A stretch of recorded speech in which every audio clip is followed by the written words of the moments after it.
Hello guys, आप सभी का मेरे चैनल में स्वागत है। आइए सीरीज 26 में मैं आपका स्वागत करता हूं। आज मैं आपको सिखाने जा रहा हूं एक ही सीट में अगर आपके पास मल्टीपल सीट्स है, उन सभी को आपने मास्टर में कन्वर्ट करना है। कहने का मतलब है आपके पास हो सकता है डिफरेंट डेटा सेट, हो सकता है आपके पास मल्टीपल सीट्स हो, ठीक है। उन सबको आपने एक मास्टर फाइल बनानी है, ठीक है। तो आप कैसे कर सकते हैं, आप मेरी स्क्रीन में देख सकते हैं। आप देख सकते हैं ये डेटा है मेरे पास, north region, east region, west region और साउथ रीजन, ठीक है। अब इन सबको आपने एक मास्टर सीट बनानी है, ठीक है।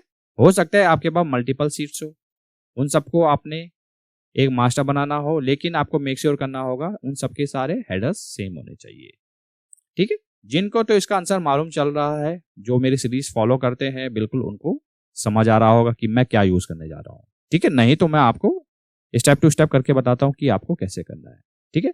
और आज मैं आपको जो सिखाने जा रहा हूं एक फॉर्मूले की मेथड से आप ये कैसे कर सकते हो, करेक्ट है। तो आज हम पावर क्वेरी यूज करेंगे। आप देख सकते हैं डेटा सेट को मैंने टेबल में ऑलरेडी कन्वर्ट कर दिया है। आप देख सकते हैं टेबल, ये आपके पास अगर डेटा होता है, सबसे पहले एक काम कर लीजिएगा, उसको टेबल में कन्वर्ट कर दीजिएगा, ठीक है। टेबल में आपने कन्वर्ट कर दिया, ठीक है। अब चलते हैं हम सीधा पावर क्वेरी एडिटर में। तो आप एक काम कर लीजिएगा, डेटा टाइप में जाते हैं, आप गेट एंड डेटा में जाते हैं, ये आ रहा है फ्रॉम अदर सोर्स, ठीक है। यहां पर आ रहा है ब्लैंक क्वेरी, ठीक है। ये देखिएगा पावर क्वेरी एडिटर में हम आ गए हैं, करेक्ट है। और जैसे कि मैंने आपको पिछले वीडियो में बताया था कि अप एंड क्वेरीज आप यूज कर सकते हैं, वहां पर आप मल्टीपल सीट्स को कंसोलिडेट कर सकते हैं, मास्टर बना सकते हैं। वो क्या है, पावर क्वेरी का एक फीचर है जहां से आप अपने डेटा को कंपाइल कर सकते हैं, करेक्ट है। आज मैं आपको सिखाने जा रहा हूं फॉर्मूले की मेथड से आप ये कैसे कर सकते हो, ठीक है। ये देखिएगा आपके पास ब्लैंक क्वेरीज है, करेक्ट है। यहां पर आपको क्या लिखना है, इजिकल टू कैपिटल में ई एक्स, ये देखिएगा Excel dot current workbook आ रहा है, ठीक है। क्या आ रहा है, Excel dot current workbook, ठीक है। जैसे टैब हिट करते ये देखिएगा फॉर्मूला ऑटोमेटिक लिखा हुआ आ गया, करेक्ट है। मेक श्योर कीजिएगा अगर आपके पास ये वाले वर्ड्स नहीं आ रहे, ऑटोमेटिक डिस्प्ले नहीं हो रहा है, इसको आप नोट कर लीजिएगा, वीडियो को पॉज कर लीजिएगा और मेक श्योर कीजिएगा पावर क्वेरी केस सेंसिटिव होता है, ठीक है। ई यहां पर देखिए कैपिटल में लिखा हुआ है, अगर मान लीजिए ई आपने छोटे में लिखा, ई एक्सेल, ठीक है। सी यहां पर कैप्स में है, देन डब्ल्यू कैप्स में है। अगर आपने स्मॉल में लिखा तो ये काम नहीं करेगा, ठीक है। आपने इतना करना है, इतना करने के बाद आपने ब्रैकेट ओपन देन क्लोज, बस आपने इतना ही फॉर्मूला लिखना है। जैसे इंटर हिट करते हैं ये देखिएगा आपके सामने चार टेबल आ गई है, देखिएगा नॉर्थ, ईस्ट, वेस्ट, साउथ। हो सकता है आपके पास मल्टीपल डेटा सेट हो, वहां पर आप ये वाला फॉर्मूला यूज कर सकते हैं, ठीक है। तो सबसे पहले आपको क्या करना है, जो आपके पास एक्सेल में रेंज होगी उनको टेबल में कन्वर्ट करना है, ठीक है। टेबल में कन्वर्ट करने के बाद ब्लैंक क्वेरीज में जाना है, क्वेरीज में जाने के बाद फॉर्मूला बार में एक्सेल डॉट करंट वर्कबुक लिखना है आपने, ठीक है। उससे क्या होगा, टेबल ये इंपोर्ट हो जाएगा। आप देखिएगा यहां पर एक ऑप्शन आ रहा है जिसका नाम है एक्सपेंड, ठीक है। इस पे क्लिक कर दीजिएगा, एक विंडो ओपन होगी, ठीक है। आपको कंपनी नेम चाहिए, देन इनवॉइस चाहिए, जो आपके पास मल्टीपल हेडर्स है उसको आप अनटिक भी कर सकते हैं, ठीक है। उसके नीचे आ रहा है use original column name as prefix, ठीक है। आप चाहते हैं इसको मान लीजिए अनटिक करते हैं आप, ठीक है, तो ओरिजिनल कॉलम आ जाएगा, ठीक है। इसको टिक करते हैं तो नहीं आएगा। जैसे आप इसको टिक करते हैं ये देखेगा सबसे पहले क्या आ गया, कंटेंट, कंटेंट लिखा हुआ आ गया, ठीक है। अगर आप ये नहीं चाहते हैं, आप चाहते हैं कि ठीक है मेरे पास ओरिजिनल डेटा सेट, एक काम कर लीजिएगा, इसको डिलीट कर लीजिएगा, दोबारा कर लेते हैं, एक्सपेंड कर लीजिएगा, इसको अनटिक कर लीजिएगा, देन ओके हिट कर लीजिएगा। जैसे आप ओके हिट करते ये देखिएगा अब आपके सामने बिल्कुल एज इट इज आ रहा है, ठीक है। आप देखिएगा कंपनी, इनवॉइस, नेम, ठीक है, मास्टर शीट बन गई। अब आपको करना कुछ नहीं है, अगर आपको लगता है कि डेटा सेट आपका ओके है, होम पेज आना है, क्लोज एंड लोड पे क्लिक करना है, ठीक है। देन क्लोज एंड लोड पे जैसे ही आप क्लिक करते हैं ये देखिएगा एक सीट ऑटोमेटिक बन के आ गई, यहां देखिएगा 9 रो लोडेड हो गई है। अब ठीक है, आप देखिएगा डेटा सेट में ये क्या है, क्वेरी एक्सटर्नल डेटा 1। अब ये क्या है, अगर मान लीजिए इसको चेंज कर लेते हैं आप, इसको आप मास्टर सीट बनाते हैं, ठीक है। सीट का नाम क्या कर दिया आपने, मास्टर बना दिया, ठीक है। अब मान लीजिए ये क्वेरी 1 क्यों आ रहा है, ठीक है। अगर मान लीजिए लेट सपोज इसको डिलीट भी कर देते हैं आप, ये देखिएगा ऐसे आप इसको डिलीट कर देते हैं, ठीक है। एक काम कर लीजिएगा, इसको डिलीट कर लीजिएगा। ठीक है, अब आपको बिल्कुल सही दिख रहा है। ठीक है, अब क्या दिख रहा है, 9 रो। लेट सपोज इसको रिफ्रेश करते हैं आप। ठीक है, रिफ्रेश करते हैं, ओहो अब क्या हो गया, क्वेरी 1 से भी एक और डेटा आ गया। अब 16 रो हो गई। 16 तो डेटा है नहीं आपके पास। ठीक है, दोबारा रिफ्रेश करते हैं। अब देखिए बढ़ता जा रहा है डेटा, लेकिन डेटा तो आपके पास इतना ही है 4 रीजन में। तो इसको कैसे आपने रिमूव करना है।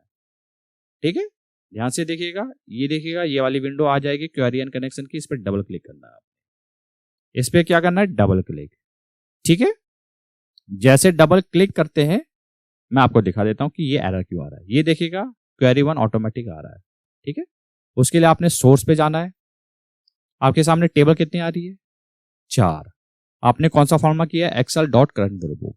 ध्यान दीजिएगा, अगर आपने पकड़ लिया है कि एरर क्यों आ रहा है तो काफी अच्छी बात है, नहीं तो मैं बता देता हूं आपको। Excel dot current workbook.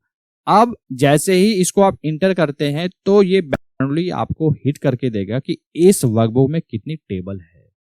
ठीक है, इस वर्कबुक में टेबल कितनी है, पहले 4 थी आपके पास, फिर एक और बन के आ गई मास्टर, जिसका नाम है क्वेरी। क्या है, क्वेरी। करेक्ट है। अब जैसे रिफ्रेश कर रहे हैं, ये अप्लाई हो रहा है बाद में। ठीक है, अब आपके सामने कितनी टेबल हो जाएंगी, 5। तो उसको भी वो कंसीडर कर रहा है। ठीक है, नहीं तो मैं आपको दिखा देता हूं पहले क्वेरी 1 कहां पर है। आपके सामने यहाँ पर डिस्प्ले नहीं हो रहा है। एक काम कीजिए, होम पे जाइए, एक काम कर लीजिएगा, रिफ्रेश प्रीव्यू। ठीक है, प्रीव्यू आप दिखा देते हैं, ये देखिएगा क्वेरी 1 यहाँ पर टेबल एक इंसर्ट होकर आ गई। ठीक है, अब जैसे आप इसको रिफ्रेश कर रहे हैं तो क्वेरी 1 में भी डेटा बन के आ जा रहा है। ठीक है, एक काम कर लीजिए, इसको हटाना है, टेक्स्ट फिल्टर में जाइए और यहां पर कीजिए डज नॉट कंटेन। क्या प्रेस करना आपने, डज नॉट कंटेन। एक काम कर लीजिएगा, इंसर्ट स्टेप पे जाते हैं। इंसर्ट स्टेप पे जैसे ही आप क्लिक करते हैं, ये देखिएगा एक विंडो आ गई। यहां पर आपने डज नॉट कंटेन, यहां पर आपने टाइप करना है। ठीक है, क्वेरी आपने टाइप किया, देन ओके हिट कर दिया। अब देखिएगा वो वाली जो क्वेरी की जो टेबल थी वो गायब हो गई। बस आपको इतना ही करना था। ये स्टेप्स भी यहाँ पर आप देखिएगा स्टेप्स लग के आ गया है। ठीक है, अब आपने करना कुछ नहीं है, होम पे जाइए, क्लोज एंड लोड कर दीजिएगा।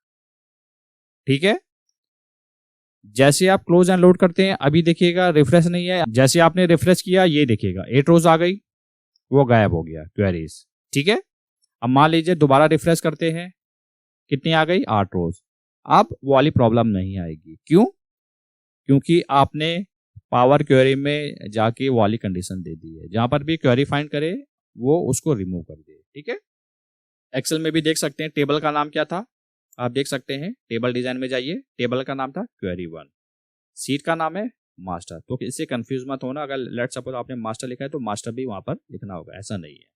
ठीक है, वो टेबल नेम क्या था, क्वेरी था, क्वेरी आपने कंडीशन दी है। ठीक है, अब इसमें फायदा ये है आपका, लेट सपोज सबसे पहले तो आप अगर यहाँ पर डेटा सेट कुछ भी चेंज करते हैं, लेट सपोज नॉर्थ में कंट्रोल-C कंट्रोल-V, यहाँ पर लिख देते हैं टेस्ट। ठीक है, 1400 को कर देते हैं आप 2000। ठीक है, डेटा सेट में आइए, मास्टर सीट में आइए, लेट सपोज एक और फील्ड आती है। ठीक है, इसको रिफ्रेश कर दीजिएगा।